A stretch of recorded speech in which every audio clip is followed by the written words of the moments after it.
ближайшие сутки в Вилюйской группе районов могут закрыть все ледовые переправы. С сегодняшнего дня на каскаде Вилюйской ГЭС начался водосброс.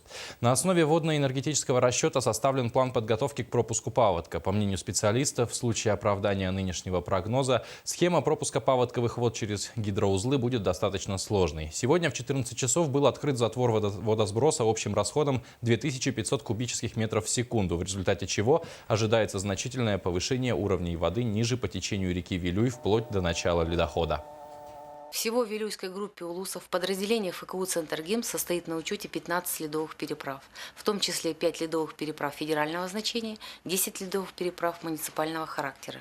В связи со сбросами воды с Вилюйского водохранилища ожидается повышение уровня воды, ожидаются такие явления, как подвижки, разводья, ледоход.